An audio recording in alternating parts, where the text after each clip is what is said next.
কৃষি গল্পের পক্ষ থেকে আন্তরিক সালাম অভিনন্দন। আমি আপনাদের মাঝে আবারও নিয়ে চলে আসলাম সেই অসাধারণ রেডি লিচু গাছ।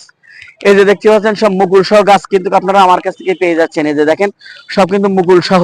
এই যে দেখেন, এর চেয়ে আমি আপনাদের মাঝে আর কি দিতে পারি বলেন? এর চেয়ে ভালোবাসা আমি আপনাদের আর কি দেব?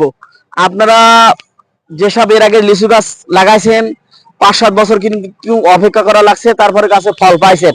আর এখন কিন্তু সেসব দিন এখন কিন্তু শেষ। আর এগুলো কিন্তু প্রচুর পরিমাণ ফলন হয়ে থাকে, এগুলো গাছে ধরার দেওয়া লাগে, এত পরিমাণ হচ্ছে ফলন হয়ে থাকে এই গাছগুলাই। তাই আমার কাছ থেকে সকল প্রকারের লিচু কিন্তু আপনারা আমার কাছে পেয়ে যাচ্ছেন। লিচু বোম্বাই পেয়ে যাবেন, চায়না থ্রি পেয়ে যাচ্ছেন, মুজাফফর পেয়ে যাচ্ছেন, তারপর বেদানা লিচু পেয়ে যাচ্ছেন, সিডলেস পেয়ে যাচ্ছেন, সকল প্রকারের লিচু কিন্তু আপনারা আমার কাছ থেকে পেয়ে যাচ্ছেন। তাই এই অসাধারণ লিচু গাছগুলো পেতে হলে আমার স্ক্রিনে নাম্বারে যোগাযোগ করলে আমি কিন্তু 64টা জেলায় এই গাছগুলো হচ্ছে আমার আপনাদের মাঝে আমি কুরিয়ার করে থাকি, এমনকি হোম ডেলিভারিও দিয়ে থাকি। তাই এই অসাধারণ গাছগুলো